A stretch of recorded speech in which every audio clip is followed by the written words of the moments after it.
햇살이 유난히 눈부신 봄 아침, 교정에는 형형색색의 풍선과 플래카드가 나부꼈습니다. 신입생과 부모들로 북적이는 운동장, 그 한켠에 이영자는 서아의 손을 꼭 잡은 채 서 있었습니다. 한 손엔 도시락 가방, 다른 손엔 두툼한 코트를 들고 있었죠. 영자는 군중 속에서 어깨를 움츠린 채 주변을 두리번거렸습니다. 그녀에게 이런 장소는 너무 낯설었습니다. 딸을 먼저 보내고 손녀만 남은 삶에서 사람 많은 곳은 피하고만 살았기 때문이었습니다.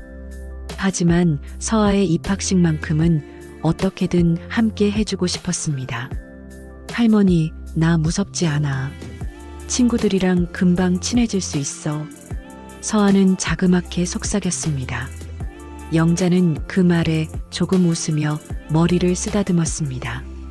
그러나 마음 한켠은 계속 불안했습니다. 이유는 알 수 없었지만요. 무대 위에서는 입학식이 시작됐습니다. 교장의 간단한 인사말이 끝나자 각 반 담임 교사가 차례로 호명되어 단상에 올랐습니다. 1학년 2반 김도윤 선생님. 그 순간 영자는 무심코 고개를 들었습니다. 그리고 단상에 오른 한 남자의 얼굴을 본 순간 심장이 묘하게 두근거렸습니다. 어디선가 본 얼굴, 낯설지 않은 이마와 눈매, 무언가 오래된 감정이 끓어오르기 시작했습니다. 그 남자는 미소를 머금고 아이들을 향해 고개를 숙였습니다. 영자는 무심코 손에 들린 도시락 가방을 꽉 쥐었습니다. 왜 저 사람이? 그 물음은 속으로만 맴돌았고 입 밖으로는 나오지 않았습니다. 입학식이 끝나고 담임교사 인사 시간이 이어졌습니다. 1학년 2반 교실, 서아는 영자의 손을 끌며 가장 앞자리에 앉았습니다. 김도윤은 아이들과 부모를 번갈아 보며 차분하게 교실을 안내했습니다. 그의 목소리는 낮고 안정감 있었고 아이들에게 말을 건넬 때는 눈을 맞추며 천천히 말했습니다. 서아는 수줍게 고개를 숙이더니 김도윤의 손에 자기 이름표를 건넸습니다. 이서아 학생, 반갑습니다. 도윤이 웃으며 이름을 불렀고 서아는 그 말에 입꼬리를 살짝 올렸습니다. 영자는 그 장면을 물끄러미 바라보았습니다. 이상하게도 서아가 도윤을 처음 보는 사람처럼 대하지 않는다는 느낌이 들었습니다. 마치 오랫동안 알고 지낸 사람처럼 자연스러웠습니다. 집으로 돌아오는 길, 영자는 길가 벤치에 앉아 손 가방을 열었습니다. 그 안엔 오래된 앨범 한 권이 있었습니다. 딸 서희의 대학 시절 사진들을 모아둔 앨범이었죠. 영자는 사진들을 천천히 넘기다 한 장의 사진에서 눈길을 멈췄습니다. 서희의 옆에 앉은 남학생, 선한 이목구비와 살짝 구부정한 어깨, 지금 막 본 김도윤과 너무도 닮아 있었습니다. 사진 뒷면엔 흐릿한 글씨가 적혀 있었습니다. 서희 도윤 2009.10 25. 그제야 영자는 오래된 기억이 다시 고개를 들고 있다는 것을 깨달았습니다. 그리고 속으로 중얼였습니다.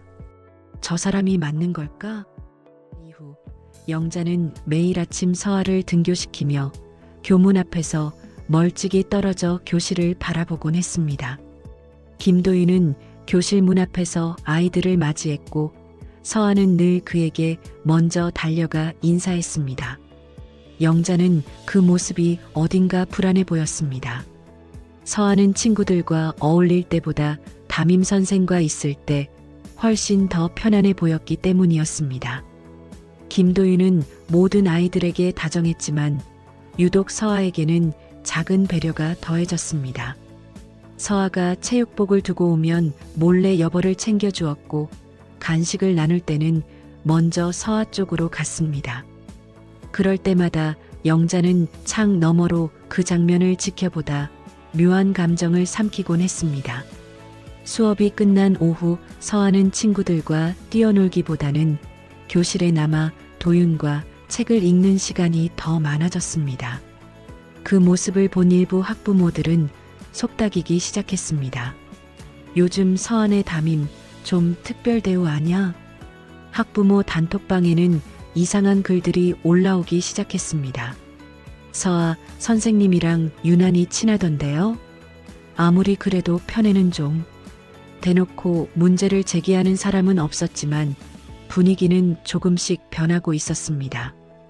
서아의 생일날 도윤은 교실에서 작은 케이크를 준비하고 아이들과 함께 생일 파티를 열었습니다. 사진이 SNS에 올라오자 또 다른 학부모는 요즘 선생님들이 이렇게까지 하냐며 불편한 기색을 드러냈습니다. 그날 저녁 서아는 집에서 종이로 만든 왕관을 머리에 쓰고 영자에게 자랑했습니다. 선생님이 나한테만 케이크 사줬어. 우리 반에서 제일 맛있는 거였어. 영자는 어색한 미소로 서아의 머리를 쓰다듬었습니다. 하지만 마음은 복잡했습니다. 이 관심이 단순한 교사의 책임인지 아니면 그 이상의 무언가인지는 아직 확신할 수 없었기 때문이었습니다. 다음 날 영자는 우연히 학교 앞 문구점에서 김도윤을 마주쳤습니다. 그는 색종이와 사인펜이 가득 든 봉투를 들고 있었고 영자를 보자 환하게 웃으며 인사했습니다. 서아가 종이 접기를 좋아해서요. 집에서 해보라고 하려고요. 영자는 그 말에 웃으며 고개를 끄덕였지만 가슴속에선 묵직한 의심이 조금씩 자라나기 시작했습니다. 왜 그토록 자연스럽게 서아를 챙길까? 도윤 본인도 모르게 본능적으로 이끌리는 건 아닐까? 영자는 집에 돌아오자마자 딸 서희의 낡은 휴대전화를 서랍에서 꺼냈습니다. 그 안에 아무에게도 말하지 못했던 오래된 진실이 잠들어 있을지도 모른다는 생각이 들었기 때문이었습니다. 서희의 휴대폰은 10년도 더 된 구형 모델이었습니다. 충전기에 연결하자 화면이 천천히 깜빡이며 켜졌고 영자는 숨을 고르며 메시지함을 열었습니다. 가장 오래된 메시지 목록 중 도윤이라는 이름이 반복해서 눈에 들어왔습니다. 짧은 안부 인사부터 연락 두절을 걱정하는 긴 문장들까지 화면을 채웠습니다. 마지막 메시지는 전송되지 않은 채 저장되어 있었고 수신인은 김도윤이었습니다. 너한테 말 못할 비밀이 있어. 그게 내가 알아야 할 중요한 얘기라는 걸 알았을 때는 이미 너무 늦었어. 문장의 끝은 비어 있었고 마치 말문이 막힌 듯한 여운이 남아 있었습니다. 영자는 핸드폰을 덮고 무릎 위에 놓은 채 한참 동안 움직이지 않았습니다. 그녀는 혼잣말처럼 속삭였습니다. 이 아이는 말하려 했구나. 결국엔 전하지 못했지만 그때 낯익은 전화번호가 영자의 핸드폰에 떴습니다. 딸 서희의 대학 동기였던 주연이었습니다. 수십 년 만에 받는 전화에 놀란 영자는 조심스럽게 통화 버튼을 눌렀습니다. 이영자 어머니 죄송해요. 너무 오래 연락을 안 드렸네요. 사실 드릴 말씀이 있어요. 주연은 머뭇거리다 말했습니다. 그때 서희가 아이를 낳기로 마음먹은 건 도윤 때문이었어요. 직접 말하려 했지만 결국 끝까지 못했어요. 영자의 눈빛이 흔들렸고 손에 쥔 휴대폰이 살짝 떨렸습니다. 그녀는 주연의 말을 가만히 듣다가 조용히 전화를 끊었습니다. 이제 더는 진실을 피할 수 없다는 걸 느꼈습니다. 그날 저녁 학교에서는 학부모 간담회가 열렸습니다. 몇몇 학부모들은 조심스럽게 서아가 담임 선생님과 너무 가까운 것 같다는 의견을 냈습니다. 직접적인 비난은 아니었지만 분위기는 분명히 차가워졌습니다. 담임 교체 요청은 문서로 접수되진 않았지만 교감은 민감하게 반응했습니다. 간담회가 끝난 후 교감은 조용히 영자에게 다가와 말했습니다. 어머님, 요즘 분위기가 좀 그렇습니다. 직접 오셔서 한번 상황을 확인해 보시는 게 좋을 것 같아요. 영자는 고개를 끄덕이고 자리에서 일어섰습니다. 그녀의 발걸음은 무거웠지만 마음 한구석엔 단단한 결심이 생기고 있었습니다. 그 결심은 묻어두었던 진실을 더 이상 외면하지 않겠다는 것이었습니다.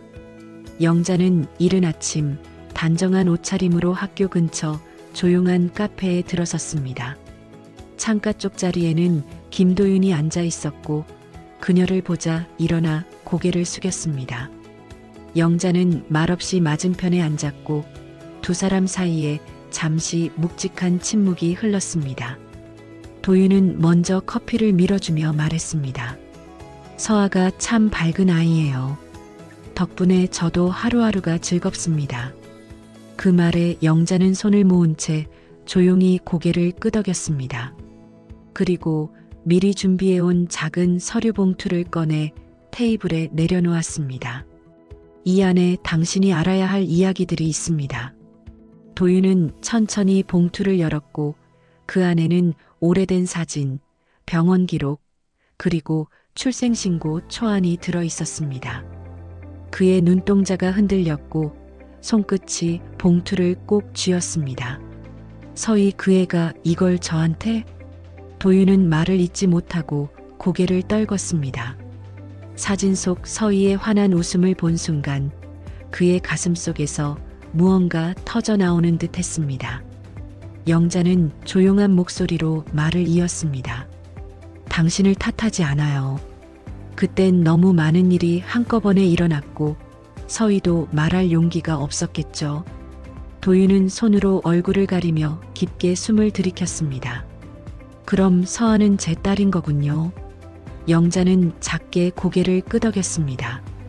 지금이라도 서아 곁에 있어주고 싶다면 그 마음 막지 않겠습니다. 말을 마친 영자는 자리에서 조용히 일어섰고 도윤은 계속 자리에서 움직이지 못한 채 앉아 있었습니다.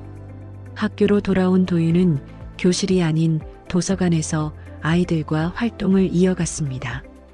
서아는 그를 따라 책을 고르며 환하게 웃었고 도윤도 조심스럽게 그녀의 머리를 쓰다듬었습니다. 하지만 교실 안에서 또 다른 기류가 흐르고 있었습니다. SNS에 올라온 사진과 간담회 후의 분위기는 빠르게 교감과 학부모 회장에게 전달되었습니다. 교감은 도윤을 따로 불러 조용히 말했습니다. 민원이 계속 들어오고 있습니다. 일단 담임은 내려놓으셔야 할 것 같네요. 도윤은 그 말을 묵묵히 듣고 짧게 내라고 답했습니다. 그의 눈빛은 복잡했지만 어떤 확신이 서 있는 듯 단단했습니다. 이제 그는 도망치지 않기로 결심했기 때문이었습니다. 며칠 후 김도윤은 교실이 아닌 교무실에서 짐을 정리하고 있었습니다. 담임 자리에는 새로 부임한 교사가 앉게 되었고 아이들은 조심스레 그 자리를 바라볼 뿐 아무 말도 하지 않았습니다. 서아는 도윤이 교실에 나타나지 않자 처음엔 궁금해했고 그 다음 날부터는 이유 없이 울기 시작했습니다. 점심시간에도 밥을 거의 먹지 않고 말수가 줄어들었고 선생님의 이름을 부르는 일이 잦아졌습니다. 학교 상담 교사는 영자에게 전화를 걸어 아이가 정서적으로 불안정한 상태라고 전했습니다. 가정에서도 아이에게 갑작스러운 변화가 있었는지 확인해 보셔야 합니다. 영자는 서아의 방 안에서 그녀가 끄적인 낙서와 일기장을 발견하고 충격을 받았습니다. 일기장 한 페이지에는 우리 선생님은 어디 갔을까? 내가 싫어졌을까? 라는 문장이 반복되어 있었습니다. 그날 밤 영자는 도윤에게 다시 연락을 했습니다. 서아가 당신을 그리워하고 있어요. 그냥 한번 얼굴만 보여줄 수 있겠습니까? 도윤은 망설였습니다. 이젠 혼란만 줄까봐 두렵습니다. 아이가 감당하기 어려울 수도 있잖아요. 하지만 다음 날 병원 심리 상담을 마치고 돌아오는 길에 서아는 다시 울음을 터뜨렸습니다. 영자는 더는 미룰 수 없다고 판단했고 서희가 남긴 유품 상자를 열어보기로 했습니다. 상자 안에는 편지와 함께 미처 제출되지 않은 출생신고 위임장이 들어 있었습니다. 도윤의 이름과 주민번호가 적힌 그 서류는 서희가 죽기 전 마지막으로 준비했던 것이었습니다. 영자는 그 종이를 곱게 접어 다시 도윤을 찾아갔습니다. 이건 딸이 당신에게 남기고자 했던 마지막 의지입니다. 서류를 받아든 도윤은 그 자리에 주저앉아 조용히 눈물을 흘렸습니다. 그 눈물은 억울함도 아니고 후회도 아닌 늦은 이해에서 나온 것이었습니다. 며칠 후 도윤은 학교가 아닌 지역 커뮤니티 센터에서 자원봉사를 시작했습니다. 아이들을 대상으로 책 읽어주는 프로그램을 맡았고 그는 평소처럼 조용히 책을 정리하고 있었습니다. 서아는 우연히 엄마 친구 주연과 함께 센터에 들렀다가 도윤을 발견했습니다. 처음엔 아무 말 없이 도윤을 바라보던 서아는 천천히 다가가 그의 손을 잡았습니다. 도윤은 살짝 놀랐지만 이내 서아를 부드럽게 안아 올렸습니다. 그 순간 말보다 확실한 교감이 두 사람 사이를 감싸고 있었습니다. 영자는 그 장면을 멀리서 지켜보다가 고개를 끄덕였습니다. 어느 누구도 이 둘 사이를 떼어놓을 자격은 없다는 것을 이제는 확신하고 있었기 때문입니다. 김도윤은 교사직을 공식적으로 내려놓고 지역 커뮤니티 센터의 아동 프로그램 담당자로 등록했습니다. 정규 수업은 없었지만 아이들과 책을 읽고 글을 쓰며 하루를 보내는 일은 그에게 맞는 일이었습니다. 서아는 매주 주말마다 도윤과 함께 센터에 가서 책을 읽고 그림을 그리고 작은 시도 써내려갔습니다. 도윤은 아이들과 함께하는 그 시간을 통해 가르친다는 의미가 무엇인지 다시금 느끼고 있었습니다. 영자는 그에게 공동 후견인 서류를 건넸고 서아에겐 2명의 어른이 필요합니다라고 말했습니다. 두 사람은 복잡한 과거를 넘어 하나의 아이를 위해 책임을 나누는 동반자가 되기로 했습니다. 학교 측도 도윤의 결정에 따라 조용히 사건을 정리했고 더 이상 논란은 이어지지 않았습니다. 학부모의 대표는 도윤에게 편지를 전하며 우리가 너무 쉽게 판단했던 것 같아요라고 사과했습니다. 서아는 새 학기에 들어서며 한층 밝아진 표정으로 교실에 들어섰고 친구들과도 자연스럽게 어울리기 시작했습니다. 그녀의 책가방 속에는 도윤과 함께 만든 우리 가족 그림이 조심스럽게 접혀 들어 있었습니다. 지역 신문에는 도윤의 커뮤니티 활동이 조용히 소개되었고 아이를 위한 두 어른의 용기라는 제목이 붙었습니다. 기사에는 서아의 이름이 언급되진 않았지만 그녀를 아는 이들은 누구나 그 이야기가 누구에 관한 것인지 알 수 있었습니다. 교감은 퇴직을 앞두고 도윤을 불러 조용히 악수를 청했습니다. 그때 내가 너무 경직되어 있었던 것 같군요. 당신은 진짜 선생이었습니다. 도윤은 그 말에 고개를 숙이며 진심을 담은 눈빛으로 감사를 전했습니다. 그날 오후 도윤은 영자와 서아를 위해 도시락을 준비해 공원으로 향했습니다. 영자는 도시락 뚜껑을 열며 말했다. 이젠 당신도 서아 인생의 밥 한 끼 책임져야 할 사람이에요.